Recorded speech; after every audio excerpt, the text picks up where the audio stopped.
po naglabas po ang Supreme Court Third Division na fino-forfeit po lahat ng mga properties, bank deposits, investment accounts po ni the late retired Lieutenant General Jacinto Ligot, no?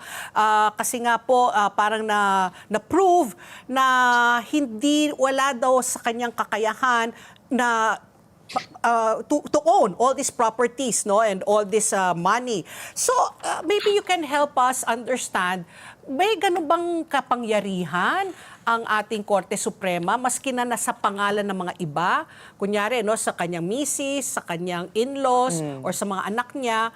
How can it be proven that it was ill-gotten po?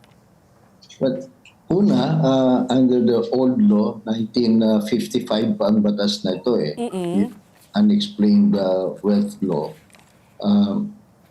If the properties of a public official is manifestly out of proportion sa kanyang lawful salary or lawful income in some other source of income, then it will be considered as ill-gotten wealth. Okay. And the law says that the Solicitor General, upon the complaint of any taxpayer, can file a civil suit to get back those properties. Okay. At kung mapapatunayan nga, kung granted yung forfeiture, the government official is still subject to criminal case. Kasi iba yung pagkabilanggo dun sa pagkumpiska at pagbalik ng nakaw na yaman.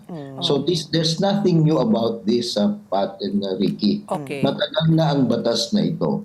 At nakakapagtaka, hindi ginagamit ng gobyerno para maibalik yung mga nakaw na yaman ng mga mandarambong. Oo. So there's nothing new about this. What is noteworthy is hindi ginagamit. At kung nagkaroon ng kaso, itong pinaka-latest na linabas ng Supreme Court, 20 years bago na desisyonan. Correct. 2004 pa Opo. So that should be highlighted also because the Supreme Court and the Court of Appeals and the Regional Trial Court should explain to the people bakit ang tagal. Correct. Diba?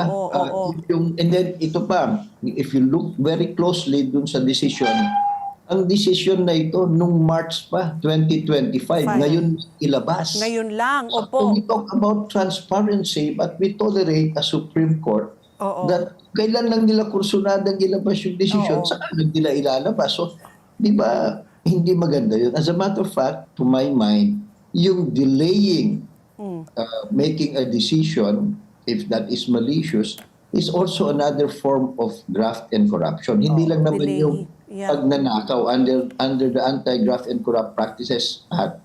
Yung delaying, kwan yan, crime din yan. Yes. Diba? So, yun din pansinin natin. Now, to your first question, pwede ba yun? Pwede naman. Sapagkat if it can be proven, but obviously in this case, yung salary ng isang general, lubhang maliit para magkaroon sila ng condominium, shares of stocks, at kung ano, mga real properties.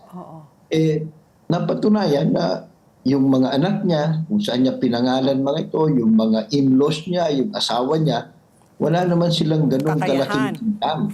Di tama lang nakunin. Ito kasi palaging ginagawa ng mga mandarambong yung nananakaw nila, pinapangalan sa iba. Correct. That's a pretty settled jurisprudence, and even in evidence, you can actually pierce the veil of the corporate veil kung korporasyon ang ginamit. At kung yung mga kamag-anak naman, simple lang, ipapakita ano bang trabaho mo. Yes. Ano ba yung income tax return mo. Kung wala ka namang income tax return, paano ka nagkaroon ng ganyang ari-arian? So, it's pretty simple. Hindi lang talaga ginagamit ng gobyerno. At kung dumadaan sa hustisya, sa mga korte, sobrang bagal.